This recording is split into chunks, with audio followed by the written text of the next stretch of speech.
Hey folks, so Andy here. So I had a playtest tonight. I had my friend Tim come over. So Tim is my first guy I go to with new games. He is a great like first playtester. One thing I've learned over the years is you got to be really careful about who is your first playtester. There are some people who I love. They're my friends. They're good people, but they're not quite the right personality for playtesting for me. I struggle with feedback. I have a hard time taking it, and it's so funny. Um, that's a huge part of my job. It's a huge part of getting a PhD, getting doing all the things that I've done in my career, and it still is something that always stresses me out. I can't stand it. Um, and I love the creative part, but then the only way to make your creative stuff better is to actually get other people to talk about it. And nobody is above feedback. And playtesters will always see things that you won't. And especially when a game is really early on, I don't have artwork. If you look at the version now, it's all like emojis. The emojis are kind of difficult to decipher, and for a lot of people that turns them off. And so you got to make sure you pick the right person. And Tim, I found is fantastic. He's a super nice guy. He's a sweet guy.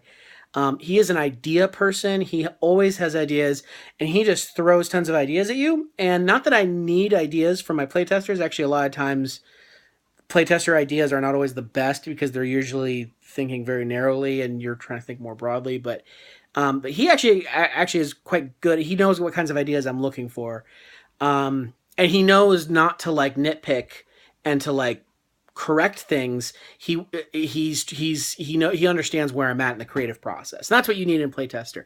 He's also just he's really good at understanding rules when you explain them. And remember, you don't know your game very well, so you don't even know how to explain your game very well. I haven't written down the instructions yet. So yeah, and then the other thing is that with a playtester, they're not expecting.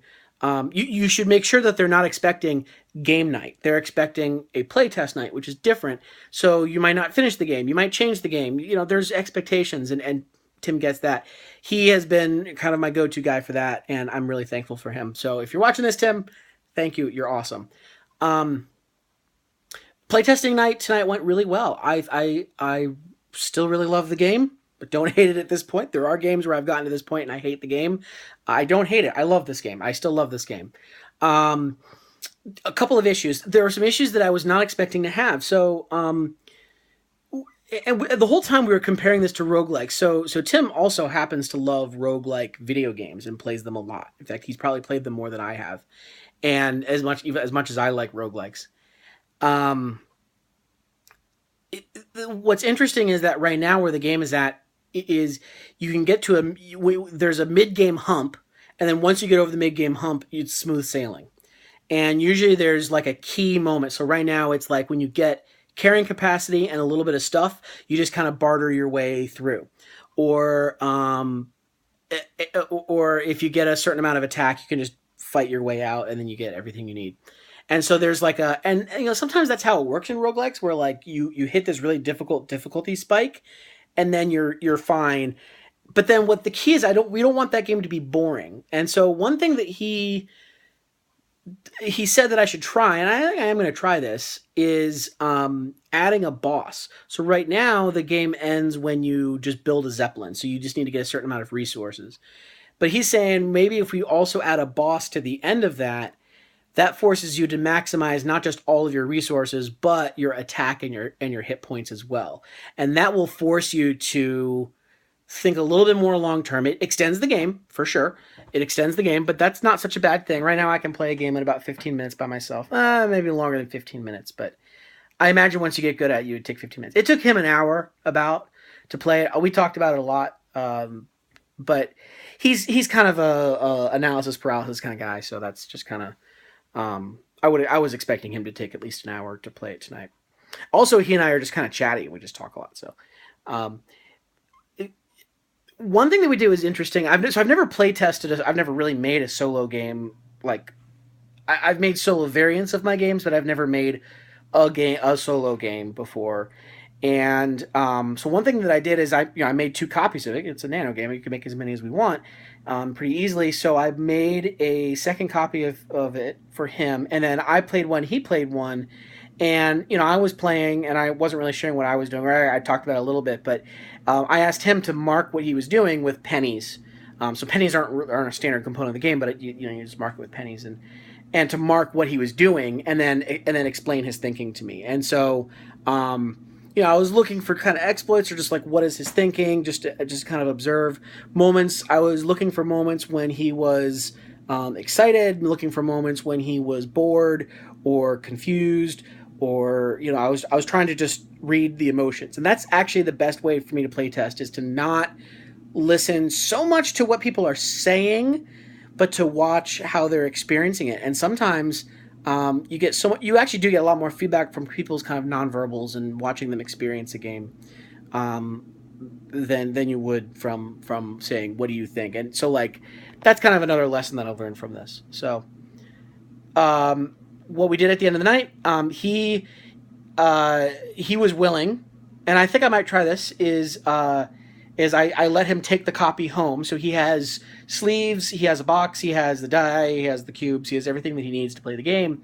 And then when I come out with new versions, I'm going to set it up with Squib to build on Travis. Now, I've done this in other games, but I've never really done it where I've actually had other people downloading it. So we'll see how that goes. And I think that'll be my next screen capture, is setting up Travis. So Travis is this build system where every time I push to GitHub, it will build on a server, and then you can download, and then I can just tag a new release, and so I can come out with releases.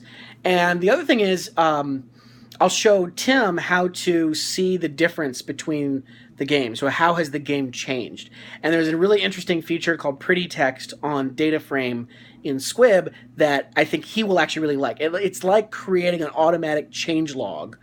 And I think he'll find that to be really useful, because that way he'll know, oh, Andy changed this thing to that thing. Oh, interesting. And I think that'll be cool. He loved the theme. I really hope that I can get someone to illustrate this. My friend, I do have one friend who I have in mind for this. I'm going to pitch it to him soon. He actually pitched me a game this morning. So now I feel like I got to return and pitch this game to him. I haven't really been talking to him about it since I started this thing. But yeah, it's working out. It's working out. So that was good first play test.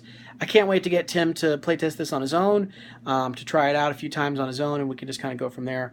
I mean, it's not like he lives far away and he comes over here all the time. But yeah, I would love to get a couple of play testers to play test it this way, and we'll see how it goes. That's something that's really powerful about a nanogame, is that let's leverage the fact that we can get play testers. Okay, so that's it for my first playtesting video. Thank you for sticking around all the way to the end of this video. I know this one was, well, I guess we're going on 8 minutes. It's a little bit long, but thank you very much.